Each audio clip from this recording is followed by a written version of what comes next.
Each year for the past 21 years, the MBA commencement speaker has been a graduate of Boston University School of Management. This year, for the 22nd consecutive time, that tradition continues. We're very pleased to welcome Michael Lyons as our commencement speaker. Mr. Lyons received his undergraduate degree from the School of Management in 1981, graduating number 1 in his class. He began his career in public accounting at Price Waterhouse, and after receiving his MBA from Harvard Business School, moved into the world of private investing and general management. Mike is a senior managing director at Lincolnshire Management, LLC, based in New York City, a leading middle market private equity firm. Mike's a very generous supporter of the school and a member of our Dean's Advisory Board. Please join in welcoming Michael J. Lyons.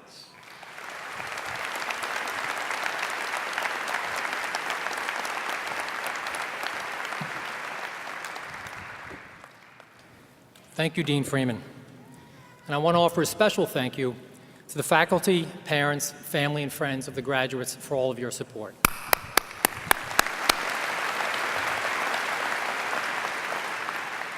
To the class of 2012, congratulations on this very special milestone in your careers. You should feel truly proud. It is without a doubt my honor and privilege to be here today. So I only hope that I can return that honor to you by conveying something that resonates with each of you in some small way. So years from now, when you run into a situation that sounds vaguely familiar and it all starts coming back to you, you might say, hey, do you remember that guy that spoke at our graduation, whatever his name was? I think he may have said something about this. You see, the way I figure it, this is as at least the third commencement address for most of you. And like you, as I sat through my commencements, I usually heard common themes. At one, I heard long descriptions about the economy or the political environment and all the external obstacles I was about to face. Well, I certainly don't need to tell you all about that, since you have all that information from your smartphones at your fingertips. Hopefully not at this very moment. At another, I was treated to career advice with well-intentioned but overarching statements like follow your passion or engage in lifelong learning. And I remember sitting there thinking, I've got student loans to pay back. Follow your passion.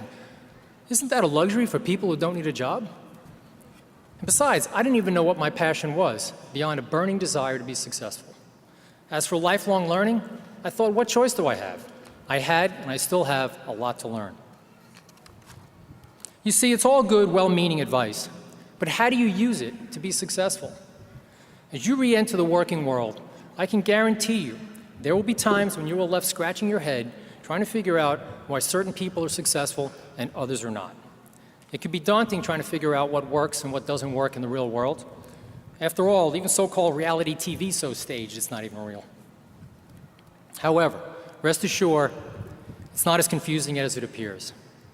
As an undergraduate at Boston University, my organizational behavior professor, Dr. George Labovitz, used a lot of real-life examples from his consulting practice, and one day he made a statement that I never forgot. In the midst of one of his large lectures at Hayden Hall, he stopped and he looked directly in the audience and he said, remember one thing, the most successful people are not always the smartest ones. They're the ones who are the most effective. Now on the surface, it's a completely obvious statement. But to me, it just screamed out, no matter who you are or where you come from, it's all about getting results. 30+ years later, I can tell you it's true. It's all about adding value and getting results. So no matter which career you choose, you have to get out of bed every day and go make something happen. Getting results is also the foundation for the careers you're about to create. I've always believed that if I just perform well at whatever I do, my career path will take care of itself as opportunities will come my way. I've always been attracted to companies where I could work for equity, not just for a paycheck, yet I wasn't born with a safety net. So I tried to create one by developing functional and other skills that I could always rely on, and then perform to the best of my ability. To put that in perspective, I started out in public accounting to get a firm grounding in a fundamental discipline. From there, I took a leap and I joined a startup company because I was attracted to the excitement of a less structured, seat-of-the-pants operation where I could wear many different hats and every day was a learning experience. Like you, I went to business school to broaden my skill set, And upon graduation, I joined as a CFO of a more structured manufacturing and distribution company. There I got my first taste of doing a deal and immersed myself in operations, actually working in a plant and dealing with unions and the like. I then joined a turnaround situation and later a consumer products company where I ended up sitting in the buyer's office in Bentonville, Arkansas, making sales calls on Walmart. By the way, that is a life experience few should miss. All these moves were designed to round out my skills and sometimes involved taking less compensation just to get the experience.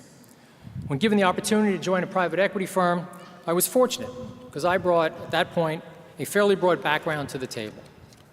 If you had asked me when I got out of school if this is where I would have ended up, it would have been impossible for me to answer because private equity didn't even exist then. I simply took advantage of the opportunities that came my way. And along that way, I met a lot of successful people, and they all have an amazing ability to keep things simple. They have an ability to cut through the clutter and distill seemingly complex issues to their basic elements. So with that in mind, and based on my experience, I thought, what is the simplest, most practical advice I can give you to have you make a difference and set yourself apart with your performance? For starters, only worry about the things you can control. It is easier said than done, but it's a good principle to govern your actions. You have to just think situations through rationally and logically.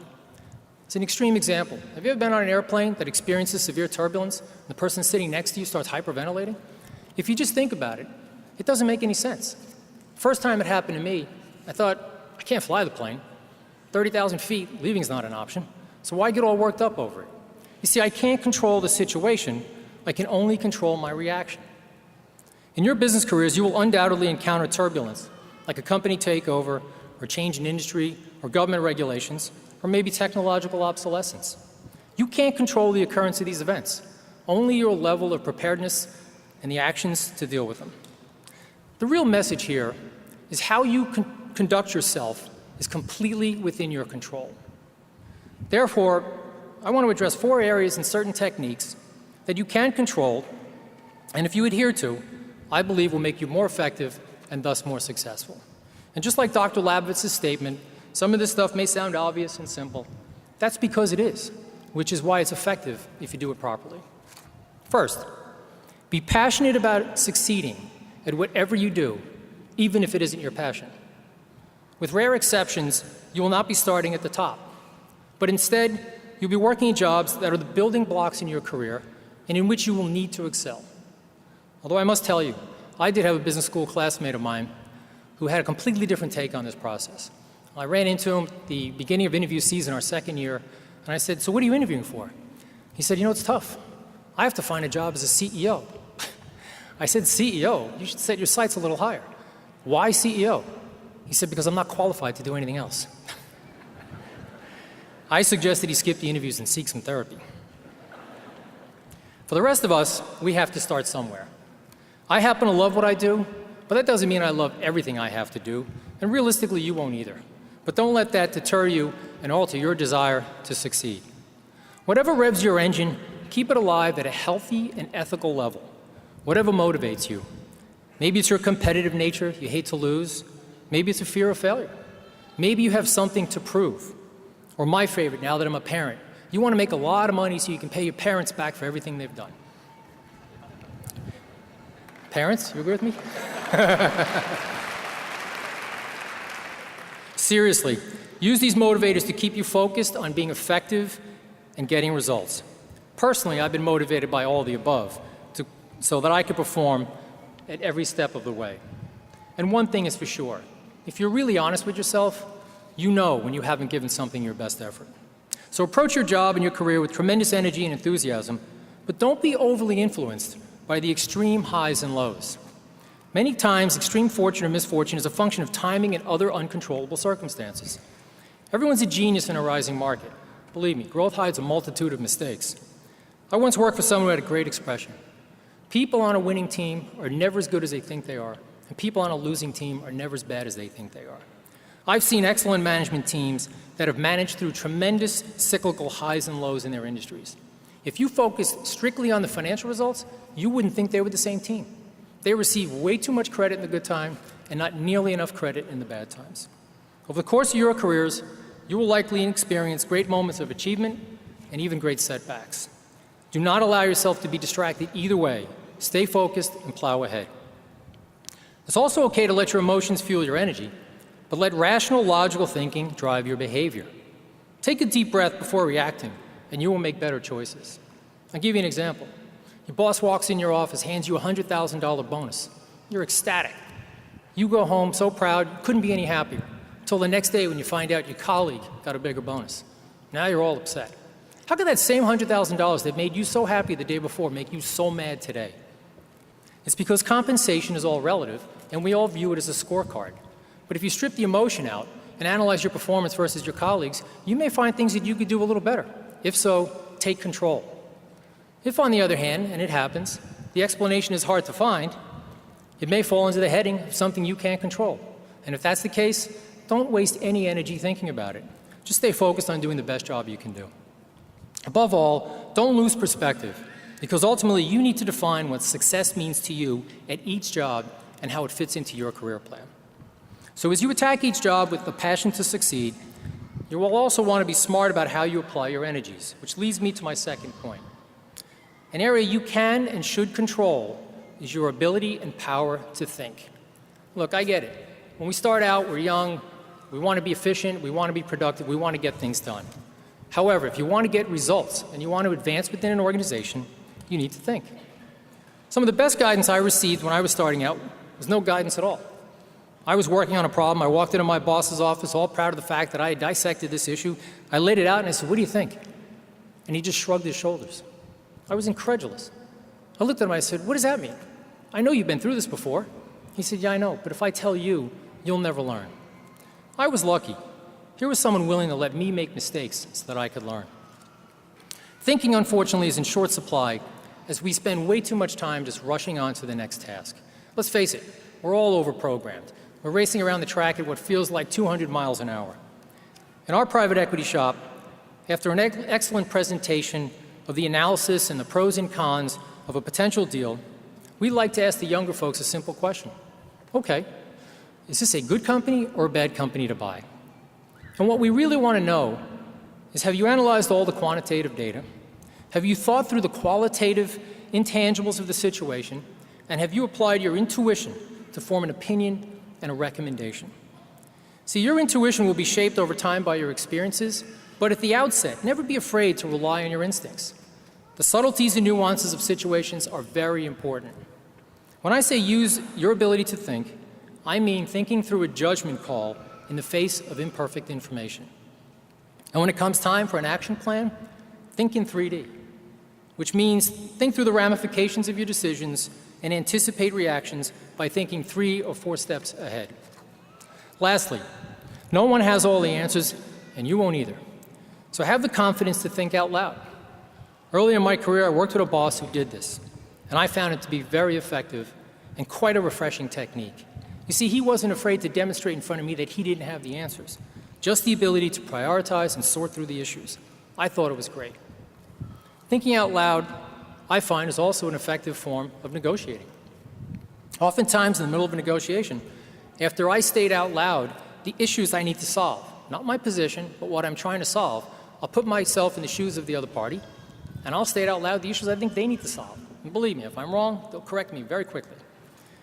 But at that point, I've gotten everything defined, our issues, their issues, and everything's on the table, and it usually leads to a more effective and fairer resolution. So part of thinking issues through to a resolution or a recommendation and coming up with a plan to implement is taking ownership in the outcome, which leads me to the third area you can control. Take ownership in everything you do. From the moment my boss shrugged his shoulders and forced me to come up with an answer, I decided that I was going to approach every situation as if I was going to be the only one making the decision. This way, when I come up with my conclusions and I finish my analysis, if they agree, I look like I know what I'm doing, and I'll get progressively more responsibility. And if they disagree, I get the benefit of their knowledge and their thought process. Be a self-starter, not just an employee, and learn to think like an owner. Just be careful not to run around acting like your owner. That may not go over so well. Take on as much responsibility as you can handle in your job, and don't be afraid to take on the tough assignments. As I like to say, get dirty and get in the trenches because they are tremendous learning experiences. There's a great adage you may have heard: success has many fathers and failure isn't often. Sad but true. Everyone likes to claim responsibility for the success of a product or a project, and they can't distance themselves fast enough from the failures. That is not ownership. Don't look for excuses. Hold yourself accountable before you hold others accountable, and lead by example. I was a newly minted MBA, not much older than all of you here today, when I was just promoted to the COO of a company, and I had to close down one of our manufacturing plants. It was the right decision at the time, and in a very clinical analysis, it had to be done. I could have let the plant manager do it, but I thought I'd gotten to know some of the folks in the plant, so it would be my responsibility. They knew the plant was struggling, and I figured some of them might get mad, but most of them would understand. However, as I was addressing the crowd, what I didn't expect to see were the tears rolling down the face of a grown man in his 60s who had spent decades at the plant. And I remember looking at him thinking, wow, this is real. And when I was done, he came over to thank me. He thanked me for making the trip and delivering the message in person, which just solidifies my fourth and final area that you can control: maximize personal interaction. All of the technological advances designed to make us more efficient and productive, they're fabulous, and we should embrace them. However, they're only tools to help us succeed. They do not change the fundamental realities that have and will exist forever. The world is run by people. It all comes down to people making decisions that impact other people. The irony is that the more social media connects our lives instantaneously, the less we really do communicate. Don't get me wrong, email's fabulous and it can make us very productive. But you can't type the intended tone of your voice, and it will never be a substitute for personal interaction. How many of you experienced an email or a texting war? People are very brave sitting behind a keyboard. They're less confrontational on the phone and far less so in person. I've had to diffuse several situations one-on-one that were quickly escalating by email. There was a good yet frightening opinion piece in the New York Times recently, you may have seen, where an MIT psychologist and professor described how her students tell her about an important new skill. It involves maintaining eye contact with someone while you text someone else. They claim it's hard, but it can be done. I think I'll pass on that one. You will be far more effective if you learn to be a people reader. Read body language and pick up on the unspoken agendas. Very real example. You just entered into an agreement with a business owner to buy his company. The owner tells you this is the beginning of ever-increasing earnings, and just to prove it, he's going to put his money where his mouth is, and he's going to reinvest a significant portion of the sale proceeds back into the business. If you believe his forecast, the numbers work on paper, and it's a great deal. Sounds good, right? Maybe not so. His reinvestment may not be a reflection of his belief in the future performance of the business, since he may be just reinvesting the amount you're overpaying. How do you know his forecast and his projections aren't inflated? After all, I once had an attorney tell me he had a client who used to say, "I shall never be out-forecasted." It happens. In this case, the owner may be sincere, but after you do your diligence, the only way you will ever get a feel for the true belief and commitment that that owner has in the future of the business is to spend some quality time one-on-one with this individual. As for your personal interactions with everyone else you come in contact with, don't forget to listen. The ability to listen is as critical as any other skill set you have, and it will enhance your effectiveness. In fact, people are so uncomfortable with awkward silence, they will generally tell you more than they should if you only listen. Besides, I believe it was the nuns in my Catholic grammar school in the Bronx who used to remind us all, there's a reason God gave us 2 ears and only 1 mouth. Use them proportionally. You see, at the end of the day, people want to work with people they like and trust. So be a real person and be realistic. Get the bad news out as fast as the good news to avoid surprises. Be straightforward in your communications and dealings. Don't become such a spin doctor that your colleagues need a translator to figure out what you really mean. And above all, have integrity so you can sleep at night. It's hard to believe, but I once had someone tell me, I'm a man of my word because I choose my words carefully. You cannot run fast enough to get away from someone who thinks like that. Instead, try to be around other smart people. They will raise your game. And be respectful where respect is due, but promise yourselves you will never be intimidated by someone else, regardless of position, education, or anything else. Because I can assure you, everyone in this class has the intelligence and training to perform at the highest level and compete with the best. So in conclusion, Now that you are highly passionate workers who only worry about the things you can control, who strive to be successful at everything you do, who get results by thinking, not just doing, who take ownership and know how to deal with people, your careers will start to take shape. As is commonly said, life is not a dress rehearsal. So make choices that further the goals that you have defined as right for you. Notwithstanding the many variables in the world, you can control certain constants. So keep plugging. And as you gain confidence in your ability to perform, don't be afraid to take chances in your career. My career path was anything but linear, as I took chances. But I always did so with the confidence that no matter what happened, I knew I was going to give it my best. You give it yours, and I can assure you, you will not be disappointed. Congratulations again, and I wish you all the success in the future.